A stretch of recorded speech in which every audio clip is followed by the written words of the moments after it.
What did Frederick Douglass have to do with George Floyd's death in Minneapolis? Frederick Douglass was a former slave.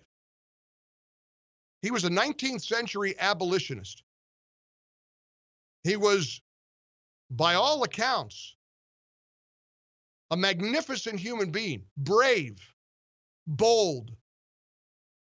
He gave a speech that was so important called "What to the Slave is the 4th of July." That may be his best-known speech. He gave it in 1852. It was an Independence Day address to the Rochester Anti-Slavery Sewing Society.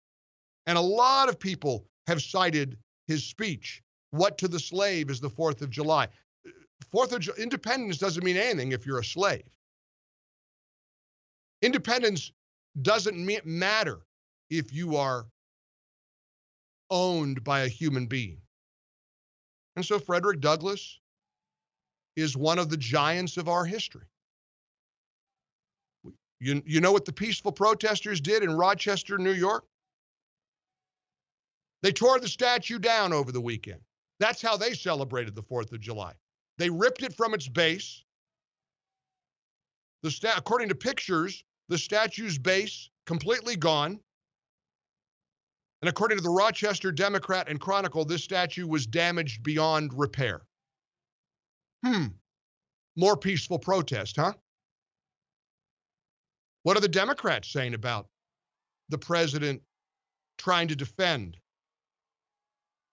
statues, monuments, buildings, statues of George Washington, Christopher Columbus?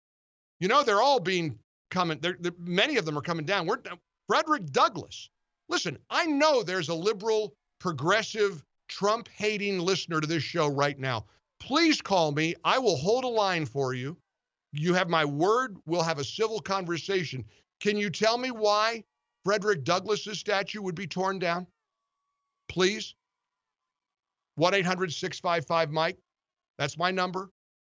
Please call me and tell me that you understand destroying a monument to a man who once stood and asked, what's the point of independence if there are slaves in the United States of America? Frederick Douglass. Please call me and tell me what's the relevance of the significance of tearing down the Frederick Douglass statue? What's the significance of tearing down George Washington statues?